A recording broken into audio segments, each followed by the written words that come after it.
双11晚上12点秒杀时，我点了一杯奶茶，超时了1个小时。我给骑手打了10通电话，都无人接听，气得我私信骑手要投诉他，给他差评。1分钟后，骑手礼貌回复：实在不好意思呀，妹妹，上一个给差评的人骨头太硬了，我句子都给磨钝了。放心，马上到你家。此时外卖软件上显示骑手距您500米。看到这个回复，我直接被气笑了。送外卖超时了不说，还有脸来吓唬我。我直接一个差评送给他，然后打字回复他：没事的大哥，奶茶晚点送也可以。昨天给我送外卖的小哥，肉质太老了卡牙，我正用高压锅压呢。吓人和口嗨谁不会？我把手机扔在了一边，便不再理会。看了一会儿书，我的心情稍微平复了一下，开始有些后怕了。我很担心自己刚才的行为会激怒骑手，万一他真的是个疯子。越想越害怕。他知道我家地址，我的外卖地址都是精确到门牌号的。我想了想，觉得好汉不吃眼前亏，我快速收拾了一个小包，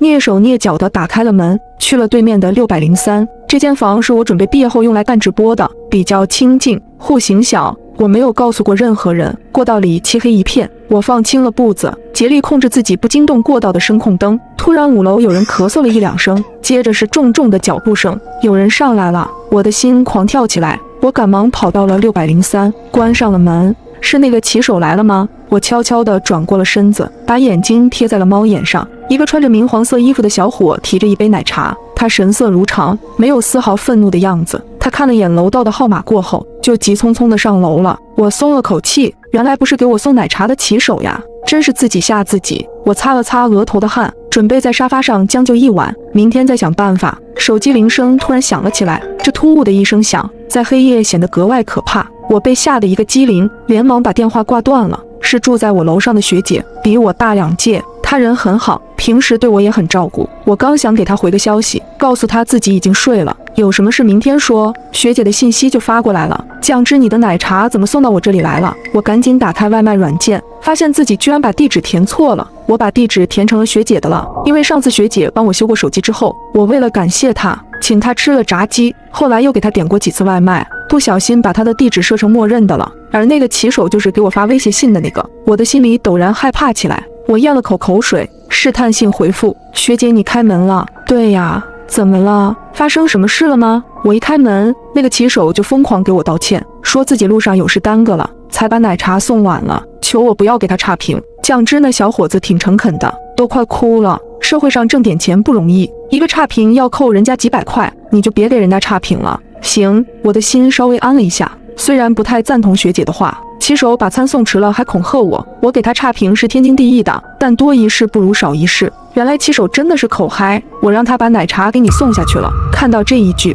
我的瞳孔猛地放大。虽然确定了骑手是口嗨，但他说过的那些话总让我有些膈应。现在又这么晚了，我还是有点害怕。我刚想说不用了，把奶茶送给骑手了，门外就传来了震天响的敲门声。我把耳朵紧紧贴在了门上，是对面的门。我突然想起我表妹还在屋里睡觉，她今天来我这里玩，我居然把她给忘了。我连忙打字想提醒她不要开门，门就被砰的一声打开了。敲什么敲？大晚上的还让不让人睡了？表妹的嗓门很大，中气十足。对不起，真的对不起，我是来送外卖的，超时了这么久，真的太不好意思了。什么外卖？